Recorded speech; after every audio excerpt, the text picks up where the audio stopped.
এই যে আইসক্রিম লাগবে, আইসক্রিম, মজার মজার আইসক্রিম, মাত্র 10 টাকা, মাত্র 10 টাকা। মেলাটাতে কি আছে?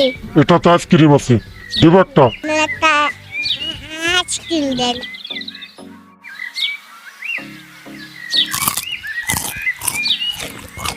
ওয়াও, আপনার আইসক্রিমটা খুবই পছন্দ হয়েছে। আর একটা আইসক্রিম দেন। আরে ওইটা মসজিদ কন্যা, ওইটা চমৎকার। দাও, টাকা দাও। কিসের টাকা? দেখো কাণ্ড, আইসক্রিম খাইছো, টাকা দিবা না? আইসক্রিম খাইলে আবার টাকা দিয়ে আনার নাকি? ওই তোর মামা তো আমায় কত আইসক্রিম দেয়, টাকা তো নেই। তুমি এক কাজ করো, তোমার মামার থেকেই টাকা এনে দাও। আচ্ছা ঠিক আছে।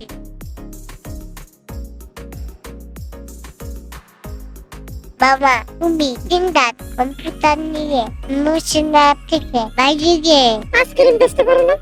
কি বলিস ভাগনা? ওটা কম্পিউটার না, ওটা কম্পিউটার। দেশের যে অবস্থা, টয়লেটে গেলেও শান্তিতে টয়লেট করতে পারি না, বলা তো যায় না কে কখন বোমা মাইটা উড়াই দেয়। আর তুই বলতেছিস আইসক্রিম বেচতে, বলা তো যায় না কে কখন আমার আইসক্রিম বানাই দেয়। কেন মামা, দেশে আবার কি হলো? ওটা বিরোধী আন্দোলনকে কেন্দ্র করে একের পর এক আন্দোলন তৈরি হয়। তুমি এত কিছু বুঝবা না। মামা তা করে এখন কি হবে? এখন যে কি হবে সেটা আল্লাহ ভালো জানেন, কিন্তু ঝামেলা তো হয় আমাদের মতো সাধারণ মানুষের। একে তো ঋণের বোঝা, তার উপর আবার কিস্তি, এইসব কিছু মিলিয়ে সংসার চালানো হিমশিম খেয়ে যেতে হয়। মামা তা করে এখন কি হবে? মামা তাহলে তুমি বিচার দাও না কেন? চুপ থাক, তোরও তো পাকনামি করতে হবে না। বিচার দিব কাকে? আমাদের কথা কেউ শুনবে না। তবে দেশে যদি সকল ধরনের সহিংসতা ও দুর্নীতি দমন করা যায়, তাহলে দেশে শান্তি ফিরে আসবে। আর এইগুলো বাস্তবায়ন করতে হলে দেশের আইনের ব্যবস্থা কঠোর ও নিরপেক্ষ হতে হবে। আরে এই তো এই ছেলে, তুমি আমার আইসক্রিমের টাকা দাও নাই কেন? ইয়ামিন, তুমি এরকমটা কেন করছো? এটা তো ভালো কাজ না, এটা খুব অন্যায় কাজ। তুমি এখনই সরি বলো, আর বলো এমনটা কখনো হবে না। আচ্ছা আঙ্কেল, আমার ভুল হয়ে গেছে।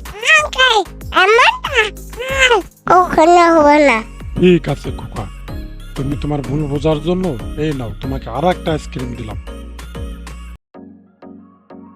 কি তোমার কাছে টাকা নাই? টাকা লাগবে না, এটা তোমার জন্য ফ্রি। Thank you uncle. আরে আরে, কি করছো ইয়ামিন? তুমি জানো না কিছু খাওয়ার আগে ভালো করে হাত ধুয়ে নিতে হয়? হাত না ধুয়ে খেলে কি হয়? হাত না ধুয়ে খেলে হাতে থাকা জীবাণু পেটে চলে যায়, এর ফলে অনেক ক্ষতি হয়, নানান ধরনের রোগ ছড়াতে পারে। তাহলে আর হাত ধুয়ে খাবো না।